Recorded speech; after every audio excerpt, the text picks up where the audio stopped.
గత ఎపిసోడ్‌లో మేమడిగిన ప్రశ్నకు సరైన సమాధానం చెప్పిన అనేక మంది వీక్షకులలో ముందుగా సమాధానం చెప్పిన 10 మంది వీక్షకులు రమాదేవి దేవరశెట్టి గారు, గాయత్రి ఆనంద్ గారు, స్నిగ్ధ చేగుండి గారు, మల్లేశ్వరి గారు, రంగా లక్ష్మి పూలూరి గారు, విజయలక్ష్మి పొందూరు గారు, రాపర్తి జ్యోతి గారు, సరోజిని రంగా గారు, నిర్మలా పాపిశెట్టి గారు, రక్షిత గారు, వీరందరికీ ఆ అమ్మవారి అనుగ్రహం, కృపా కటాక్షాలు పుష్కలంగా ఉండాలని మేము మనస్ఫూర్తిగా కోరుకుంటున్నాం. కథాభాగంలో మునుపు శీర్షికలో మనం చూసినటువంటి కథాభాగంలో రెండవ స్వరూపమైనటువంటి అమ్మవారి యొక్క మోహిని స్వరూపం గురించి చెప్పుకున్నాం. తరువాత హయగ్రీవుల వారు అగస్త్య మహర్షికి అమ్మవారి యొక్క ప్రధాన స్వరూపమైనటువంటి కామాక్షి పరదేవత లలితా త్రిపుర సుందరి అమ్మవారి యొక్క ప్రధాన కథాభాగాన్ని ప్రారంభిస్తున్నారు. ఈ కథాభాగానికి పూర్వరంగం ఏంటంటే, మనకి తెలిసినట్లుగా భగవంతుడు అవతారం ఎత్తాలి అంటే సర్వసాధారణంగా దానికి మునుపు ఒకానొక రాక్షసుడు బయలుదేరి ఇటు ప్రజల్ని, దేవతల్ని, లోకాల్ని హింసిస్తూ ఉండడం, ఆ బాధ తట్టుకోలేక దేవతలు విష్ణుమూర్తినో శివుణ్ణో అమ్మవారినో ప్రార్థించడం, అప్పుడు భగవంతుడు ఆ రాక్షసుల యొక్క వరాల మేరకు, అంటే వాళ్ళకు ఉన్నటువంటి రకరకాల కోరికల మేరకు తదనుగుణంగా భగవంతుడు అవతరించి, ఉదాహరణకి హిరణ్యకశిపుణ్ణి సంహరించడానికి ఇప్పుడు నృసింహస్వామి ఆవిర్భవించినట్లుగా, అలాగా ఆ రాక్షసుడి యొక్క కోరిక అనుగుణంగా భగవంతుడు ఆయా రూపాల్ని ధరించి వచ్చి సంహరిస్తూ ఉంటాడు. ఇదే విధంగా మూడో కథాభాగానికి సంబంధించి ఒకానొక రాక్షసుడు ఆవిర్భవించి పుట్టి లోకాల్ని హింసిస్తూ ఉంటే, ఆ రాక్షసుణ్ణి సంహరించడానికి, లోకాల్ని రక్షించడానికి అమ్మవారు తీసుకున్నటువంటి పరిపూర్ణమైనటువంటి రూపం, ప్రధానమైనటువంటి రూపమే లలితా త్రిపుర సుందరి రాజరాజేశ్వరి స్వరూపం. మనకి దేవీ భాగవతంలో అమ్మవారి యొక్క స్వరూపాలు చెప్తూ, ఇందాక మనం చెప్పుకున్నట్లుగా ప్రధానంగా ప్రకృతి స్వరూపం, ఆ ప్రకృతి స్వరూపంలో 5 ప్రధాన దేవతలు అంటే దుర్గా, లక్ష్మి, సరస్వతి, సావిత్రి, రాధిక, ఈ స్వరూపాలు మనకి దేవి భాగవతంలో వస్తాయి. ఇవి ప్రధాన దేవతలు అని చెప్తూ, తరువాత అంశ రూపాలు, అంశాంశ రూపాలు అంటే ఇప్పుడు ఉదాహరణకి తులసి, గంగా, ఇటువంటి స్వరూపాలు కూడా అమ్మవారి యొక్క స్వరూపం అని చెప్తూ వస్తారు. చివరికి గ్రామ దేవతల వరకు కూడా అమ్మవారి యొక్క స్వరూపాలే అని చెప్తూ ఉంటారు. కాకపోతే అవన్నీ కూడా అంశాంశ స్వరూపాలుగా భేదం ఉంటుంది. ప్రధాన స్వరూపం అంటే అన్నీ కలగలిసినటువంటి సంపూర్ణమైనటువంటి 100% అని మనం ఏదైతే అంటామో అటువంటి స్వరూపం. అలా లలితా త్రిపుర సుందరి రాజరాజేశ్వరి అమ్మవారి యొక్క స్వరూపం అంటే పరిపూర్ణమైనటువంటి స్వరూపం. అందుకే ఈ స్వరూపం ప్రస్తుతం లోకంలో బాగా వ్యాప్తి చెంది ఉండటం, అమ్మవారి యొక్క ఆరాధన, ఆ యంత్రం అంది కూడా ఉంది. ఈవిడ ఆవిర్భవించడానికి మూల కారణం ఎవరు, ఆ రాక్షసుడు ఎవరు అంటే, ఈ రాక్షసుడి గురించి కూడా లలితా సహస్రనామంలో ప్రస్తావన ఉంది, నామాల్లో భండాసురుడు అని. ఈ భండాసురుడు అనేటువంటి రాక్షసుడు ఎవరు, ఎలా ఆవిర్భవించాడు, లోకాల్ని ఏ విధంగా హింసించాడు అనేది ముందర పూర్వరంగంగా చూద్దాం. ఈ కథ ఎక్కడ ప్రారంభం అవుతుందంటే, ఇంకో ప్రధానమైనటువంటి కథకి ఇది అనుబంధంగా ఉంటుంది, అక్కడి నుంచి ప్రారంభం అవుతుంది.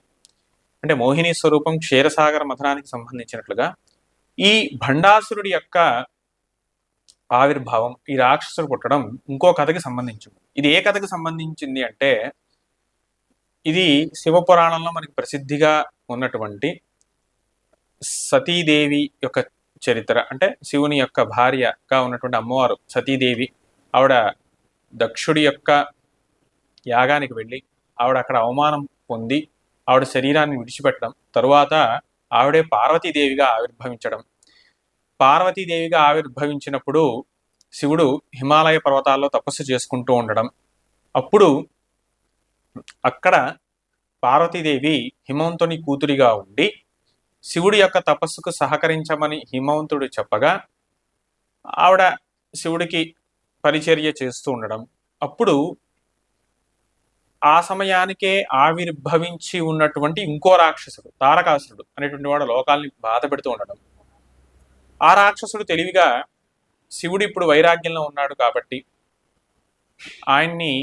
ఆయన వివాహం చేసుకోడు, ఆయన వివాహం చేసుకునే పరిస్థితి లేదు అని చెప్పేసి చాలా తెలివిగా శివపార్వతులకు కలిగినటువంటి పుత్రుడు వల్ల నాకు మరణం రావాలని కోరుకోవడం. కాబట్టి దేవతలు ఆ ప్రణాళికలో భాగంగా తపస్సు చేసుకుంటూ ఉన్నటువంటి, అంటే సతీదేవి యొక్క విరహంతో తపస్సు చేసుకుంటూ ఉన్నటువంటి శివుణ్ణి అమ్మవారు పార్వతీదేవితో కలపాలి అనే ఉద్దేశంతో దేవతలు ఒక ప్రణాళికను రచించి తదనుగుణంగా మన్మథుణ్ణి ఆ విషయం కోసం వాళ్ళు ప్రేరేపించడం. మన్మథుడు తన యొక్క శక్తితో ఎలాగైతే లోకాల్ని మోహపెడతాడో అదేవిధంగా శివుణ్ణి కూడా మోహానికి గురి చేసి తద్వారా శివపార్వతుల యొక్క కళ్యాణానికి ఈయన ప్రధాన పాత్ర వహించేటట్లుగా దేవతలు వాళ్ళు ఒక పథక రచన చేస్తారు. ఇదంతా కూడా ఆ కథాభాగానికి సంబంధించినటువంటి అంశం. ఆ కథాభాగం నుంచే ప్రస్తుత కథాభాగానికి ఒక సంబంధం ఉంది, అది చూద్దాం. శివుడు తపస్సు చేసుకున్న సమయంలో అమ్మవారు పార్వతీదేవిగా ఆయనకి పరిచర్యలు చేస్తూ ఉంటుంది. ఆ సమయంలో మన్మథుడు అక్కడికి రావడం, మన్మథుడు అక్కడికి వచ్చి ఆయన యొక్క సంభారంతో అంతా కలిగించి వస్తాడు. అంటే ఆయన యొక్క రథం ఉంది, చిలకలతో లాగబడేటువంటి రథం, ఆయనకు ఒక ధనుస్సు ఉంది. ఆ ధనస్సుకి నారి తుమ్మెదల వరుస. అంటే ఇవన్నీ కూడా చాలా బలహీనమైనటువంటి సాధనలు. సర్వసాధారణంగా మనస్సుని ప్రభావితం చేసేది మన్మథుడు, లోకానంతా కూడా జయిస్తాడు. అయినప్పటికీ ఆయన సాధన చాలా బలహీనంగా ఉంటాయి. మన్మథుడి యొక్క ప్రస్తావన శ్రీ విద్యా మార్గంలో చాలా ప్రధాన అమ్మవారికి ఆరాధనలు. ఎందుకంటే అమ్మవారి యొక్క మంత్రాన్ని ద్రష్టగా, అంటే మంత్రాన్ని చూసిన ఋషిగా, అమ్మవారి భక్తుల్లో ప్రధానమైనటువంటి వాడు, ప్రథముడైనటువంటి వాడు మన్మథుడిగా మనకి తర్వాత చరిత్రతో కూడా తెలుస్తుంది. అందుకని ఈ కథాభాగం చాలా ప్రధానం. అలా ఆయన యొక్క శక్తి రతీదేవి, ఆయన యొక్క స్నేహితుడు వసంతుడు, వీళ్ళ యొక్క సహకారాలతో మన్మథుడు లోకాలను జయిస్తూ ఉంటాడు. ఇదే సంభారంతో ఆయన శివుని జయిద్దామని చెప్పేసి ఆయన ఆ సందర్భంలో అక్కడ హిమాలయ పర్వతానికి వస్తాడు. వస్తే అక్కడ శివుడు తపస్సు చేసుకున్నటువంటి విధానం చూసి ముందర మన్మథుడికి భయం కలుగుతుంది. ఎందుకంటే లోకాల్ని, బలహీనులైనటువంటి ప్రజల్ని మోహింపజేయడం సామాన్య విషయం, పెద్ద కష్టమైన విషయం ఏం కాదు. కానీ ఇక్కడ ఎదురుగుండా ఉంది సాక్షాత్తు పరమేశ్వరుడు. పరమేశ్వరుడు అంటే సాక్షాత్తు భగవంతుడు, ఆయన లోకానికి అతీతుడు.